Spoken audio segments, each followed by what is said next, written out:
Hello everyone, welcome to BB law.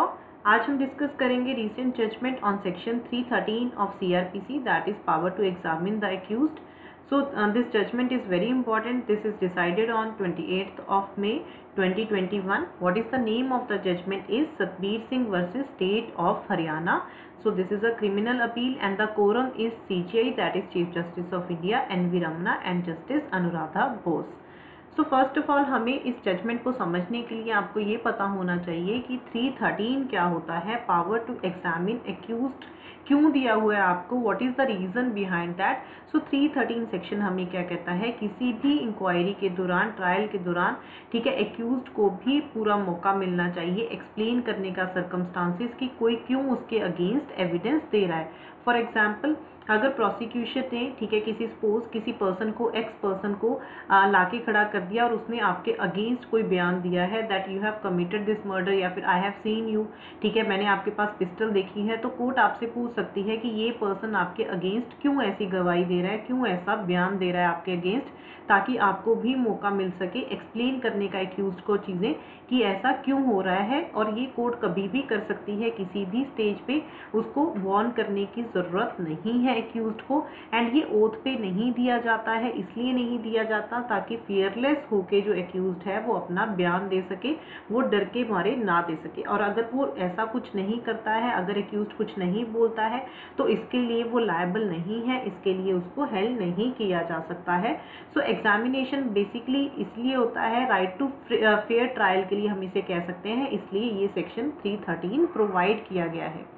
Now इस case के facts क्या थे, इस केस में क्या हुआ था, regarding the judgment will see. इस केस में क्या हुआ था कि जो लड़की थी, ठीक है, वो शादी के 1 साल के अंदर अंदर उसके, ठीक है, उसके बर्न्स उसकी बॉडी पे मिले थे. 100% उसकी बॉडी जो थी वो बर्न हो चुकी थी, ठीक है. तो ये केस क्या था, इसमें ये हेल्ड किया कि जो अपेलेंट्स थे जिन्होंने ये क्रिमिनल अपील फाइल की थी सुप्रीम कोर्ट ने, उनको ट्रायल कोर्ट ने हेल्ड कर दिया था कौन से सेक्शन के अंडर, ठीक है, 11 दिसंबर 1997 को, for the offences under section 304B IPC. That means ये डॉरी डेथ का केस है, ठीक है, क्योंकि 1 साल के अंदर अंदर जो लड़की थी उसकी डेथ हो चुकी थी जल के, बर्न होके. एंड 306 IPC का केस है, that is abetment to suicide. So जो अपेलेंट्स थे उनको हाई कोर्ट ने, उनको ट्रायल कोर्ट ने ऑलरेडी उनको पनिशमेंट दे दी थी, ठीक है, were sentence to rigorous punishment for 7 years for the offence punishable under 304B, that is dowry death, and to undergo rigorous imprisonment for 5 years for the offence punishable under 306 IPC, that is abetment to suicide. So इस judgment के बाद जब trial court ने ये judgement पास की तो उन्होंने फिर हाई कोर्ट में अपील की इस चीज़ को लेके, एग्रीव होके. तो अपेलेंट्स ने हाई कोर्ट को अप्रोच किया, तो हाई कोर्ट ने क्या किया, हाई कोर्ट ने, ठीक है, set aside and sentence passed by the trial court. तो हाई कोर्ट ने, ठीक है, वही चीज़ पास की. हाई कोर्ट जजमेंट उन्होंने पास की 6/11/2008 को, upheld the order of the trial court and dismiss कर दी जो अपील, ठीक है, दी थी अपेलेंट्स ने. तो अपेलेंट्स ने अप्रोच किया हाई कोर्ट को सेट असाइड करने के लिए जो कन्विक्शन ट्रायल कोर्ट ने दी थी, बट हाई कोर्ट ने भी सेम जजमेंट पास की और जो उन्होंने अपील लगाई थी उसको सेट असाइड कर, डिसमिस कर दिया उस अपील को. अब इससे एग्रीव होके सुप्रीम कोर्ट को अप्रोच किया अपेलेंट ने.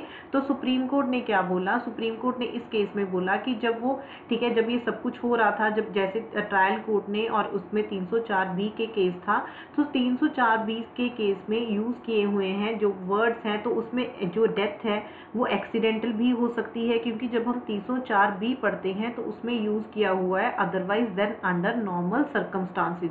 सो दैट मीन्स कि वो जो केसेस हैं ये सुसाइडल भी हो सकते हैं, एक्सीडेंटल भी हो सकते हैं.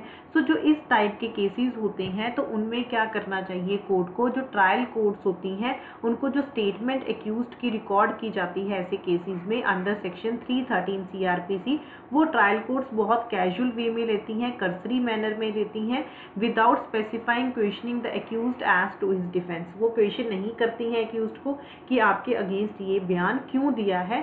सो कोर्ट ने इसमें क्या हैंड किया कि ये mayor procedural So it ought to noted that examination of the accused under section 313 CRPC cannot be treated as a mere procedural formality.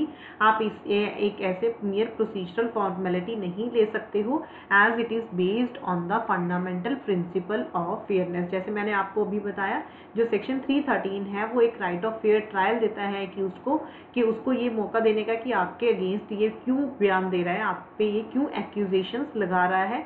और जो 304B के केसेस होते हैं, ऐसे केसेस में 313 का बयान बहुत इंपॉर्टेंट होता है। सो ट्रायल कोर्ट्स को जब भी ये स्टेटमेंट्स रिकॉर्ड करनी होती है, उनको कैजुअल वे में नहीं लेना चाहिए कि without specifically questioning the accused as to his defence. So अगर आपको क्वेश्चन आता है 313 बहुत ज़्यादा इंपॉर्टेंट है आपके जुडिशरी के एग्जाम्स के लिए। अगर आप एडवोकेट हो, आपको ये पता होनी चाहिए चीज़ें, ठीक है। तो अगर आपको एग्जाम में क्वेश्चन आता है तो 313 को की इस जजमेंट को, लेटेस्ट जजमेंट को ज़रूर कोट करके आना। फर्दर कोर्ट ने क्या इनकॉर्पोरेट किया, this provision incorporates the valuable principle of natural justice. Court ने क्या बोला कि इनकॉर्पोरेट करती है नेचुरल जस्टिस को, दैट इज ऑडी अल्ट्रम पाल्ट्रम। इसका मतलब क्या होता है, नो वन, ठीक है, दोनों पार्टीज को इक्वल अपॉर्चुनिटी दी जानी चाहिए। दोनों पार्टीज को सुनने के बाद ही after hearing both the parties, court should decide the case. So as it enables the accused to offer an explanation of the incriminatory material appearing against him, क्योंकि ये accused को एक मौका देता है एक्सप्लेन करने का कि मेरे अगेंस्ट ये बयान क्यों दिया जा रहा है। Therefore it imposes an obligation on the part of the court to question the accused fairly. So ये accused के ऊपर, ये कोर्ट के ऊपर एक ऑब्लिगेशन लगाता है कि जो कोर्ट है उसको, ठीक है, कोर्ट है on the part of the court to question that, उसको accused को क्वेश्चन करना चाहिए इसके रिगार्डिंग। केयर और कॉशन रख के कोर्ट को ऐसा करना चाहिए, ना कि इसको कैजुअल वे में लेना चाहिए। The court must put incriminating circumstances before the accused and seek his response, कि वो क्या रिस्पॉन्स देता है। एंड ये ड्यूटी भी कास्ट करता है काउंसिल ऑफ द एक्यूज पे, किस पे, जो एक्यूज्ड का वकील होता है उस पर भी ये ड्यूटी कास्ट करता है कि वो अपना डिफेंस प्रिपेयर करे, since the inspection of the trial with due caution keeping in consideration of the peculiarities of section 304B read with section. इसमें 113B को हम 304B के साथ पढ़ते हैं, presumption as to dowry death दिया हुआ है कि कोर्ट प्रिज्यूम कर लेगा कि presumption as to dowry death. So court ने ये सब चीज़ें बोली। एंड कोर्ट ने इसमें क्या किया था, कोर्ट ने जो ट्रायल कोर्ट और हाई कोर्ट की जजमेंट थी उसको सेम अपहेल्ड कर दिया था। 304B में कोर्ट ने कहा कि जो लगाया गया है वो सिमिलर है, बट जो 306 के जो उसके अगेंस्ट, ठीक है, चार्ज लगाए गए थे, कोर्ट ने उसको 306 में सेट असाइड कर दिया, क्योंकि प्रोसिक्यूशन ये प्रूव नहीं कर पाया था कि 306 में, ठीक है, कि उसने सुसाइड किया है, कोई भी ऐसा एविडेंस नहीं दे पाया था।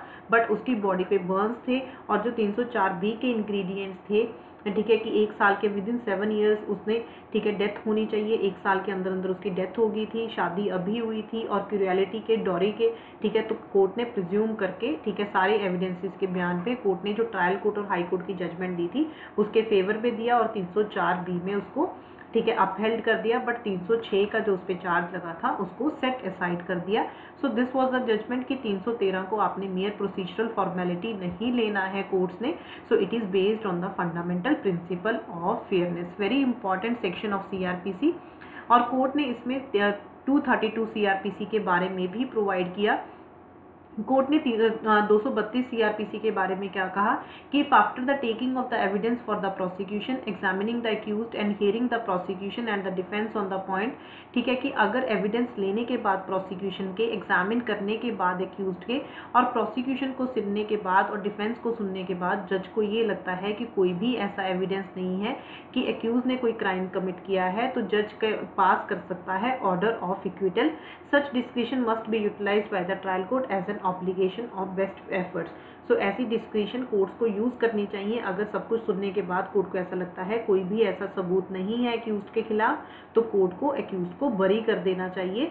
बट अगर once the trial court decides that the accused is, अगर एक बार कोर्ट ये डिसाइड कर लेती है कि एक्यूज्ड जो है वो इक्विटल नहीं हो सकता है under the provision of 232 CRPC, it must, उसको मूव ऑन करना चाहिए और हियरिंग्स फिक्स करनी चाहिए डिफेंस को अपना एविडेंस लेने के लिए, कि एक्यूज्ड को बुलाना चाहिए to present his defence as per the procedure जो प्रोवाइड किया गया है 233 CRPC में, which is also an invaluable right provided to the accused. ये सारे एक, ये जो प्रोसीजर प्रोवाइड किया गया है CRPC में, राइट टू फेयर ट्रायल के लिए प्रोवाइड किया गया है। सो ये जो 313 है, 233 है, अगर तो कोर्ट को लगता है कि कोई एविडेंस नहीं है तो कोर्ट को एक्विट कर देना चाहिए, बट अगर कोर्ट को ऐसा लगता है कि एक्विटल नहीं है तो कोर्ट को डिफेंस एविडेंस लेना चाहिए। So this was also taken into consideration in this judgment. So I hope आप सबको समझ में आ गया है। This is the latest judgement.